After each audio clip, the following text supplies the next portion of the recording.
ना तो ये फास्ट ट्रैक हो पाई, ना ये सबसे बड़ी रिक्रूटमेंट हो पाई। नतीजा ये निकला कि आज 3400 कैंडिडेट्स के साथ साथ 3400 कैंडिडेट्स के जो परिवार हैं, लगभग 13,000 जो लोग हैं, वो हमारी वजह से इस समय चिंतन शिविर कर रहे हैं। या फिर कुछ एक नंबरात हैं लैंडलाइन, उन पे जब आप फ़ोन करते हैं तो वहाँ से कहते हैं कि आप कहाँ पे रहते हो। अगर कोई कहेगा कि मैं रहता हूँ राजौरी में, वो कहेंगे आप देरा गली घूम के आइए, आपकी लिस्ट आ जाएगी। अगर कोई डोडा का बंदा फ़ोन करेगा, वो कहेंगे पत्नीटॉप घूम के आइए, लिस्ट आ जाएगी। अगर कोई गांधरबल का बंदा फ़ोन करेगा, कहेंगे आप सोनमर्ग जाइए, गुलमर्ग जाइए। मतलब एक तरफ का मजाक किया जाता है मैम, मस्खरिया अंदाज में हमारा मजाक उड़ाया जाता है और बेहद ही अफसोस के साथ कहा जाता है कि जम्मू कश्मीर केंद्र शासित प्रदेश का इतना रैपिड रिक्रूटिंग बोर्ड और उसके बाद काम इस तरीके के किए जा रहे हैं जैसे ये रिक्रूटिंग एजेंसी नहीं, एक ट्रैवल एजेंसी है। अच्छा मैम, वो ट्रांसपेरेंसी कैसी, वो एक्यूरेसी कैसी कि 4 दिन के बाद आप ऑफिशियली एक नोटिस के अंदर लिखते हैं some candidates were inadvertently omitted from the A4 set provisional selection list and we are hereby withdrawn the provisional selection list of 3200 class 4th candidates. उस शॉर्टली के बाद मैम आज 2.5 महीने से अधिक का समय हो चुका है, हमारी वो सिलेक्शन लिस्ट जो है वो दोबारा से नहीं लाई गई।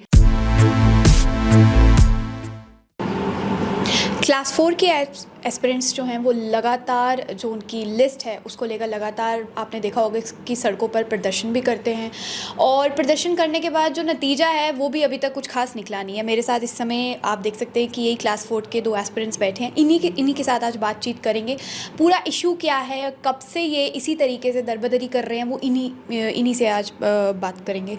सबसे पहले तो मुझे ये बताएं कि पूरा जो मामला है, पूरा जो इशू है, पहले उसके बारे में थोड़ा बताएं। मैम, सबसे पहले तो मैं आपका आभार व्यक्त करता हूं क्योंकि इस समय केंद्र शासित प्रदेश जम्मू कश्मीर के अंदर मात्र द स्ट्रेट लाइन एक ऐसा न्यूज़ पोर्टल है जो निष्पक्षता से और निडरता से युवाओं की जो आवाज़ है उसको उजागर कर रहा है। और किसी शायर ने बाखूबी कहा था कि किधर से हैं पहुँचे हम किधर रफ्ता रफ्ता, कि किधर से हैं पहुँचे हम किधर रफ्ता रफ्ता, है जाना किधर क्या खबर रफ्ता रफ्ता, वो बचपन गया और आई जवानी कटे जा रहा है सफ़र रफ्ता रफ्ता। और हमारे साथ भी मैम कुछ ऐसा ही सिलसिला दरपेश आया है कि धीरे धीरे हमारी जो ज़िंदगी है वो अंत की तरफ तो जा रही है, लेकिन जो आशाएं, जो अपेक्षाएं हमें Jammu and Kashmir services selection board से थी और जिस तरीके से जम्मू कश्मीर प्रदेश जब केंद्र शासित प्रदेश में इसका तबादला हुआ 2019 के अंदर और केंद्रीय सरकार ने यहाँ के युवाओं को एक राहत पैकेज देने के लिए क्लास 4th रिक्रूटमेंट के नाम पे, जिसको फास्ट ट्रैक रिक्रूटमेंट कहा गया, 26 जून 2020 को ये रिक्रूटमेंट एडवर्टीज होती है 8575 पोस्ट के लिए। और उसके बाद मैम 15 अक्टूबर 2021 को 5100 जो क्लास 4th के एस्पायरेंट्स हैं उनको सिलेक्शन जो है वो मिल जाता है। और 16 और 17 तारीख को उनसे डिपार्टमेंट की प्रेफरेंस ली जाती है और 18 अक्टूबर 2021 को उनकी फाइनल सिलेक्शन लिस्ट आ जाती है। एक यहाँ पे पेज में मैं आपके सामने ये रखना चाहूँगा कि जब तक एक सिलेक्टेड कैंडिडेट का कैरेक्टर प्लस एंटीसीडेंट वेरीफाई ना हो तब तक वो रिस्पेक्टिव डिपार्टमेंट के अंदर जो है वो ज्वाइनिंग नहीं कर सकता है। लेकिन इस केस में ऐसा हुआ कि 18 तारीख को फाइनल सिलेक्शन लिस्ट आती है, 19 और 20 रात को 12-12 बजे CID के दफ्तर से और डिप्टी कमिश्नर्स के जो दफ्तर हैं वहाँ से कॉल आती है कि आप अपनी वेरिफिकेशन रोल्स ट्रिप्लिकेट फॉर्मेट के अंदर जो है वो हमारे दफ्तर के अंदर जमा कीजिए। और मैम, आश्चर्य भरी बात यह है कि जब जनरल एडमिनिस्ट्रेशन डिपार्टमेंट से रिस्पेक्टिव डिपार्टमेंट जो हैं, जो सिलेक्टेड कैंडिडेट्स अलग अलग विभागों के अंदर गए, उनकी 23 तारीख की रोज़ को सिलेक्शन लिस्ट जो है डिपार्टमेंट वाइज जो है पब्लिश हो जाती है और 24 और 25 तारीख को मैम उनकी जो है वो ज्वाइनिंग हो जाती है। और उस फेज़ फर्स्ट यानी अब 8575 बंदे तो एक साथ लगाने थे क्योंकि रिक्रूटमेंट तो आपने एक साथ एडवर्टीज़ की। जब बाकी लोग 3400 लोग गए कि हमारा क्या कसूर हो गया, हमसे क्या ख़ता हो गई, माननीय चेयरमैन साहब से जब ये सवाल किया गया तो उनने कहा कि किसी वजह से आप लोग जो हैं वो लेफ़्ट ओवर हो चुके हैं, हम 1-2 हफ्ते के भीतर जो है वो आपका मामला जो है इस समस्या का समाधान और निवारण करने की हर तल-इस्तात कोशिश करेंगे। वजह क्या बताई? हमने वजह पूछने की कहा, उन्होंने कहा इसमें कोई लीगल इशू आ चुका है। हमने कहा लीगल इशू 5100 बच्चों के लिए नहीं था, हमारे लिए लीगल इशू कौन सा आ गया? उन्होंने कोई हमें जो है वो क्लैरिफिकेशन नहीं दी। धीरे धीरे हमें पता चलता है कि सर्विस सिलेक्शन बोर्ड ने जनरल एडमिनिस्ट्रेशन डिपार्टमेंट से एक क्लैरिफिकेशन मांगी है कि क्या जो लेफ्ट ओवर वैकेंसीज हैं उनके लिए हमें गो अहेड करना है या फिर रिक्रूटमेंट की ये जो पोस्ट हैं इनको दोबारा से रीऑफर करना है। जीएडी डिपार्टमेंट जो है वो जनवरी में बड़े धरने प्रदर्शनों के बाद, जो छात्र थे उन्होंने बड़े बड़े धरने प्रदर्शन किए, उसके बाद जीएडी ने सर्विस सिलेक्शन बोर्ड को कहा कि आप गो अहेड करिए इस रिक्रूटमेंट में। बानतीजा ये निकलता है कि 14,000 के करीब जो एस्पायरेंट्स हैं उनकी दोबारा से डॉक्यूमेंट वेरिफिकेशन होती है और डॉक्यूमेंट वेरिफिकेशन होने के बाद मैम 25 अप्रैल 2022 को एक प्रोविजनल सिलेक्शन लिस्ट मंजर आम पर लाई जाती है, उसको पब्लिक डोमेन में लाके नोटिफाई करा जाता है। सभी जो एस्पायरेंट्स थे उनके अंदर एक खुशी थी कि 3400 जो परिवार हैं शायद अब उनको उनका हक मिल चुका है और ये जो गुर्बत के और गरीबी के दिन हैं शायद ये भी अब बाकी ना रहेंगे। लेकिन आपको बताना चाहूँगा मैम कि सर्विस सिलेक्शन बोर्ड के उस समय के जो पूर्व चेयरमैन साहब थे उन्होंने कहा कि we are the only recruiting body in the whole nation India who is handling such type of complex exercise and we are proudly saying that it was such a tedious and a cumbersome exercise, and I would like to congratulate my whole team who is handling such type of complex exercise, complex selection list. We have to work on the 23 verticals at simultaneously. और उन्होंने ये भी कहा कि with full proof तरीके से पूरी transparency के साथ और 100% एक्यूरेसी के साथ हमने ये लिस्ट जो है वो निकाली है। लेकिन मैम वो ट्रांसपेरेंसी कैसी, वो एक्यूरेसी कैसी कि 4 दिन के बाद आप ऑफिशियली एक नोटिस के अंदर लिखते हैं some candidates were inadvertently omitted from the A4 set provisional selection list and we are hereby withdrawn the provisional selection list of 3200 class 4th candidates ab initio and the A fresh provisional selection list shall be notified A fresh come shortly। आप ध्यान रखिएगा ma'am यहाँ पे एक शब्द का प्रयोग करा गया शॉर्टली। ये 29 अप्रैल 2022 को जेके सर्विस सिलेक्शन बोर्ड के सेक्रेटरी साहब की गाइडेंस पे एक सर्कुलर आता है। उस शॉर्टली के बाद मैम आज 2.5 महीने से अधिक का समय हो चुका है, हमारी वो सिलेक्शन लिस्ट जो है वो दोबारा से नहीं लाई गई। जब हम दफ्तर के अंदर जाते हैं उनसे सवाल करते हैं कि सर सिलेक्शन लिस्ट बनाने में तो आपने सिर्फ 20 दिन लिए, माइनर एरर्स को रेक्टिफाई करने में 3 महीने से अधिक का समय कैसे लग सकता है? अच्छा मुझे बताएं कि रिक्रूटमेंट किस साल में निकली थी? मैम 2020 में निकली थी। आज 2.5 साल से अधिक का समय। एग्जाम कब हुआ था आपका? एग्जाम हमारा जो है वो 21 में हुआ, 21 मार्च में हमारा एग्ज़ाम हुआ, 26, 7 और 28 को। लेकिन मैम सवाल ये उठता है कि जहां एक तरफ सरकार ये दावे और वादे करती है कि ये फास्ट ट्रैक रिक्रूटमेंट थी और केंद्र शासित प्रदेश जम्मू कश्मीर के इतिहास में सबसे बड़ी रिक्रूटमेंट थी, ना तो ये फास्ट ट्रैक हो पाई ना ये सबसे बड़ी रिक्रूटमेंट हो पाई। नतीजा ये निकला कि आज 3400 कैंडिडेट्स के साथ साथ 3400 कैंडिडेट्स के जो परिवार हैं, अगर आप नॉर्मली एक स्मॉल फैमिली भी देखते हैं उसके अंदर भी एक परिवार के अंदर 4 सदस्य ज़रूर होते हैं। लगभग 13,000 जो लोग हैं वो हमारी वजह से इस समय चिंतन शिविर कर रहे हैं, चिंता के अंदर हैं और भगवान से ये कोशिश कर रहे हैं, दुआ कर रहे हैं, अपनी आस्था जिस श्रद्धा के साथ जिस भगवान को, जिस खुदा को वो मानते हैं उससे दुआ कर रहे हैं कि कब जो है हमारे बच्चे जो हैं वो सरकारी मुलाजिम बनेंगे। मुझे बताएं कि ये माइनर एरर्स की वजह से अभी तक आपकी जो लिस्ट है वो डिले हो रही है?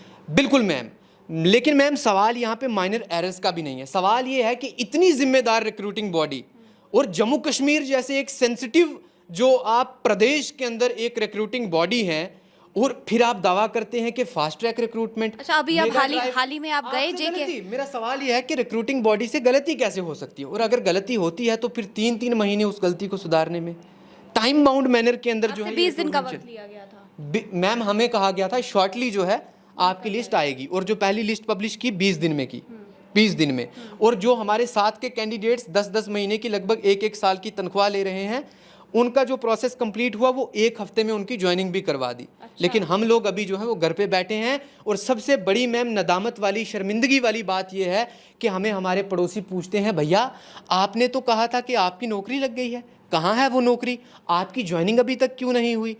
शायद आप जो है वो झूठ कह रहे हैं मैम। अब हम मोहल्ले में ताने मारने पे आ गए हैं। ताने, सरकारी नौकरी के, हाँ सरकारी नौकर, लेकिन सरकारी नौकर भी वो नौकर जो झूठ कहने वाला नौकर। हमें अब झूठा ये झूठी की जो है तोहमत लग चुकी है और हमें झूठा कहा जाता है समाज के अंदर। एक नदामत के साथ, शर्मिंदगी के साथ जो है हम अपनी ज़िंदगी जो है वो अभी बसर कर रहे हैं। मुझे बताएं कितना समय लगाया था इस क्लास 4th की जो एग्ज़ाम की तैयारी के लिए आपने? मैम, हमने क्लास 4th की एग्ज़ाम की तैयारी के लिए जो है वो साल भर का समय लगा। और अगर आप उस एग्ज़ाम को देखेंगे, उस पेपर को देखेंगे, आपको लगेगा कि यूपीएससी के प्रीलिम्स जो पैटर्न का पेपर है वो आपको लगेगा। जो सब इंस्पेक्टर रिक्रूटमेंट हुई हालिया दिनों में, उस रिक्रूटमेंट के अंदर जो कैंडिडेट्स, जो मेरे भाई जो हैं 100+ स्कोर कर रहे हैं या फाइनेंस में कर रहे थे, वो क्लास 4th में जो है वो मेरिट में भी फॉल नहीं कर पाए। वो 30-35 के अराउंड थे। मतलब डिफ़िकल्टी लेवल जो क्लास 4th का था वो इस लेवल का था कि आप मान लें कि मॉडरेट टू डिफ़िकल्ट लेवल का जो एग्ज़ाम था वो डाला गया था। आपसे पूछना चाहूँगी कि आपके घर में कितने लोग हैं? मैम, मेरे घर में जो है वो 3 लोग हैं। एक कहाँ मेरे से माता हैं, एक मेरे पिता हैं। मैं सुंदरबनी से आता हूँ मैम। अच्छा, ये- अभी पीछे प्रदर्शन हुए बहुत सारे, तो दूर दूर से देखने को मिल रहा है कि दूर दूर से बच्चे आ रहे हैं सिर्फ प्रदर्शन करने के मैम, लिए, मैं सिर्फ अपनी आपसे डिमांड्स को। एक और बात शेयर करना चाहूँगा, साझा करना चाहूँगा कि इन 8575 लोगों में मैम 329 लोग मेरे भाई पर्सन्स विद डिसेबिलिटीज़ लोग हैं। वो लोग जिनकी शायद एक बाजू नहीं है, वो लोग जिनकी शायद एक टांग नहीं है, वो लोग जो शायद अपने जो अल्फाज, जो उनके एहसासात, दिल के अंदर अरमान दबे हैं, वो दुनिया के सामने उजागर नहीं कर सकते, क्योंकि जो भगवान है, जो ईश्वर है, जो खुदा है, शायद उसको बोलने की अहलियत नहीं दी है। और उन लोगों के साथ ऐसा मजाक किया जाता है। अभी पिछले दिनों में मेरा एक जो है पर्सन विद डिसेबिलिटी PWD भाई जो है, फिज़िकली चैलेंज्ड मेरा भाई जो है, वो कश्मीर जमजम बिल्डिंग जो है, Jammu and Kashmir service selection board का जो ऑफिस है, सेंट्रल ऑफिस, उसके अंदर जाता है और वहाँ पे वो कहता है कि सर, क्या लगता है कि मई महीने के अंदर ये सिलेक्शन लिस्ट पब्लिश हो जाएगी? तो आगे से एक बड़ा आला अधिकारी वहाँ पे थे, उन्होंने कहा हाँ ज़रूर हो जाएगी, आप क्यों फिक्र कर रहे हैं? आश्वासन और झूठे आश्वासन मैम। फिर मैम मैं आपको बताऊंगा कि जब आप service selection recruitment service selection board के जो टोल फ्री नंबर्स हैं या फिर कुछ एक नंबरात हैं लैंडलाइन, उन पे जब आप फ़ोन करते हैं तो वहाँ से कहते हैं कि आप कहाँ पे रहते हो। अगर कोई कहेगा कि मैं रहता हूँ राजौरी में, वो कहेंगे आप देरा गली घूम के आइए, आपकी लिस्ट आ जाएगी। अगर कोई डोडा का बंदा फ़ोन करेगा, वो कहेंगे पत्नीटॉप घूम के आइए, लिस्ट आ जाएगी। अगर कोई गांधरबल का बंदा फ़ोन करेगा, कहेंगे आप सोनमर्ग जाइए, गुलमर्ग जाइए। मतलब एक तरफ का मजाक किया जाता है मैम, मस्खरिया अंदाज में हमारा मजाक उड़ाया जाता है और बेहद ही अफसोस के साथ कहा जाता है कि जम्मू कश्मीर केंद्र शासित प्रदेश का इतना रैपिड रिक्रूटिंग बोर्ड और उसके बाद काम इस तरीके के किए जा रहे हैं जैसे ये रिक्रूटिंग एजेंसी नहीं, एक ट्रैवल एजेंसी है। अच्छा, मुझे बताएं कि आपके घर में सिर्फ आप ही हैं कमाने वाले? मैम, मेरे घर के अंदर कमाने का ज़रिया जो है वो एकमात्र मैं ही हूँ। अगर मैं आपको सच्चाई बताऊँगा, मेरे घर के अंदर मैं बिल्कुल अकेला हूँ, मेरा कोई सिबलिंग जो है वो नहीं है। मैं बिल्कुल अकेला हूँ, अकेला ही अपनी पढ़ाई का खर्च उठाता हूँ, सब कुछ खुद ही करता हूँ। लेकिन आज फ़कत नौबत ये आ पड़ी, दिन ये आ पड़े कि सर्विस सिलेक्शन बोर्ड के दफ्तर के चक्कर काटने पड़ रहे हैं। एग्ज़ाम क्वालिफाई करने के बाद, मेरिट के अंदर फॉल करने के बाद, डॉक्यूमेंट वेरिफिकेशन करवाने के बाद और डॉक्यूमेंट वेरिफिकेशन के अंदर क्लियरेंस मिलने के बाद भी हम लोग घर पे बैठे हैं और हमारे ही साथी जो हैं वो पिछले 10-10 माह से और लगभग 1-1 साल से जो है वो अपनी तनख्वाह ले रहे हैं। आज 20 जून है, 20 जून 2022। अभी आप रिसेंटली आप गए थे JKSSB के दफ्तर में, वहाँ पर आपने वहाँ के अधिकारियों से पूछा कि अब तो 20 जून 2022 हो चुका है? मैम, हम 8 तारीख को JKSSB के ऑफिस में जाते हैं और वहाँ के जो एडिशनल सेक्रेटरी साहब है JKSSB के, जब हम उनसे बात करते हैं तो उनका कहना था, हमने कहा कि सर हमें अच्छा नहीं लगता है बार बार आपके ऑफिस के अंदर आना, और ना ही हमारे पास इतने रिसोर्सेज हैं कि हम बार बार आपके ऑफिस में इतने दूर दूर पिछड़े दराज इलाकों से आके आपके दफ्तर के चक्कर काटेंगे। आप हमें कह दीजिए 2 महीने इंतज़ार कर लीजिए, हम इंतज़ार करने के लिए तैयार हैं, लेकिन आप कहिए। हमने कहा कि सर क्या 20 जून तक लिस्ट आ सकती है? उन्होंने कहा क्या बोलते हो, 20 जून बहुत ज़्यादा समय है, 20 जून तक आपकी फाइनल सिलेक्शन लिस्ट भी डिपार्टमेंट एलोकेट करके भी आपको दे दिए जाएंगे। लेकिन मैम आज 20 जून है, इसलिए लग रहा है आपको उम्मीद है, जिस तरीके से आपके साथ बातचीत हो रही है, जिस तरीके से आपको बताया जा रहा है, आश्वासन दिए जा रहे हैं, उम्मीद है आपको कि जो लिस्ट है आपकी वो निकलेगी? मैम बिल्कुल भी नहीं है, क्योंकि जब भी ऑफिसर हमें सिर्फ लॉलीपॉप दे रहे हैं कि आप अगले हफ्ते आइए, आप 4-5 दिन बाद आइए, आप इस वक्त आइए, बट उनका कोई भी इरादा नहीं है लिस्ट निकालने का। सबसे बड़ी बात यह है कि लिस्ट निकालनी होती, इन्होंने एक मेमोरेंडम दिया था, सर्कुलर दिया था साइट पे JKSSB एसएसबी की साइट पे कि आप बार बार हमें कॉल करते हो, हम लिस्ट बहुत जल्दी एज अर्लीस्ट एज पॉसिबल निकाल देंगे। बट इन्होंने कोई रीज़न नहीं दिया कि लिस्ट क्यों रोक के रखी है। जो नए चेयरमैन है राजेश सर, माननीय राजेश सर, वो बोल रहे हैं कि मैं अभी नया आया हूँ, मुझे इस बारे में कुछ भी नहीं पता, वो भी क्लैरिफिकेशन नहीं देते।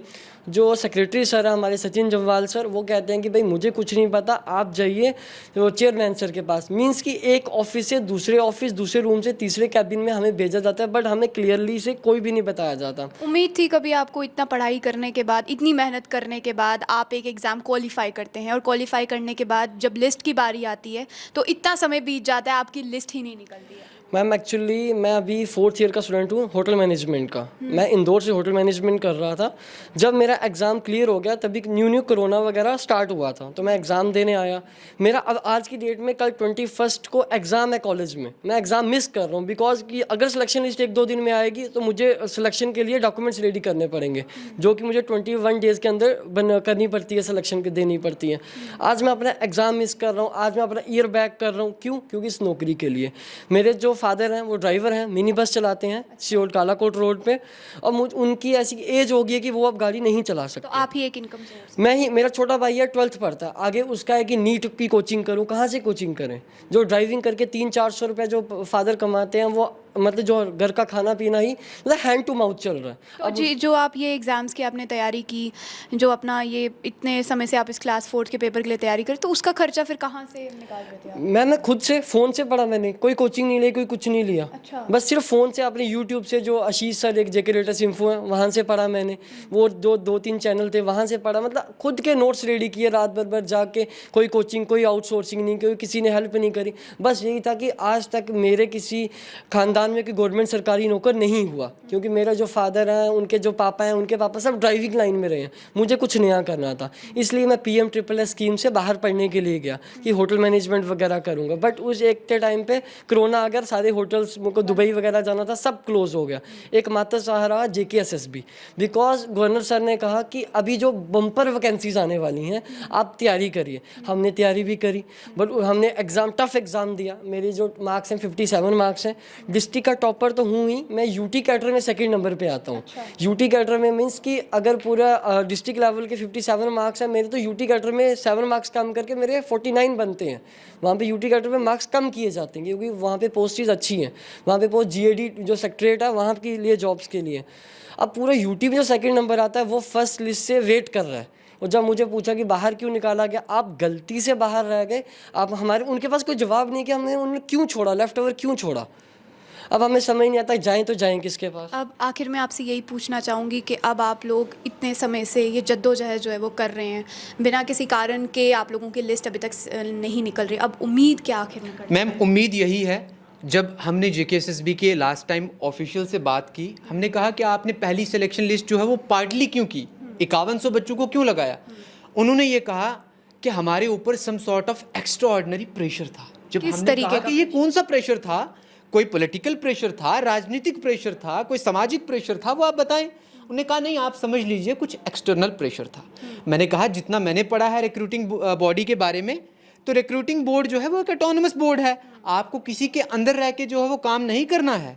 लेकिन अगर मैं कहता हूँ, मैं नेताओं से भी कहता हूँ, मैं राजनीतिक दलों के बड़े बड़े जो लीडरान हैं उनसे भी ये गुजारिश करता हूँ कि अगर राजनीतिक प्रेशर से कुछ होता है तो माननीय उपराज्यपाल महोदय, आज 3400 लोग और 13,000 लोग और 3400 परिवार आपसे आग्रह करते हैं, आपसे दरख्वास्त करते हैं कि बराए मेहरबानी, और सत्ताधारी दल भारतीय जनता पार्टी के लीडरान से भी कहता हूं कि केंद्र में आपकी हुकूमत है, आपकी सरकार है, अगर आप प्रेशर क्रिएट कर सकते हैं तो कीजिए। क्या इस जद्दोजहद के दौरान बीजेपी के जिन बड़े लीडर्स की आप बात करें, वो आपके सपोर्ट में आए?